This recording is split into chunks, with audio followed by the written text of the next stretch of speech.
So yan guys, meron ba kayong electric fan cover na nakatambak lang? So pwede natin recycle yan. Kung meron kayong 2, 3, or 4 ay mas maganda. So ayan. Actually ang gagawin ko ay, gagamitin ko ay tali. Siyempre kailangan magkakasing haba. Pero kung meron kayong alambre ay mas maganda, mas matibay ang alambre. So since wala akong alambre, tali na lang. So yan, please continue watching. So siyempre,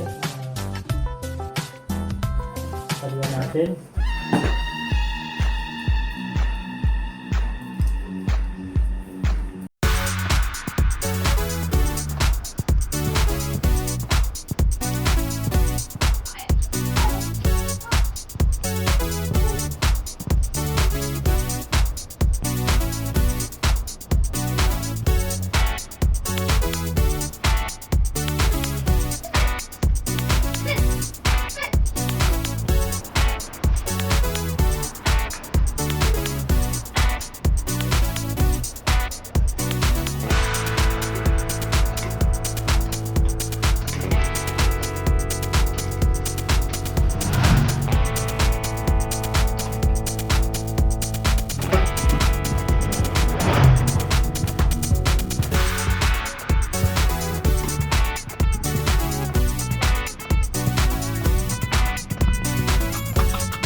So ayan guys, oh, di ba maganda? So ayan guys, gawa na yung ating hanging shoe rack. Ayan. Pwede rin yan sa tindahan, pwede nyo lagyan ng paninda, ng tiyo. Pero kung meron kayong alambre, ay mas maganda kung alambre yung gagamitin nyo para balance na balance siya at mas matibay yun, di ba? At kung meron kayong 3 ganito, pwede nyo siyang dagdagan.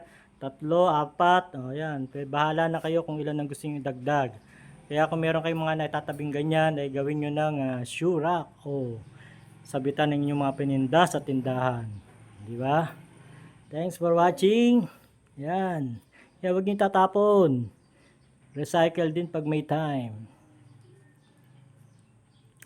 So yan guys, if you have 2 or more electric fan cover, you can use it. Lamang guys ang ating vlog for today. Please like, comment, and subscribe.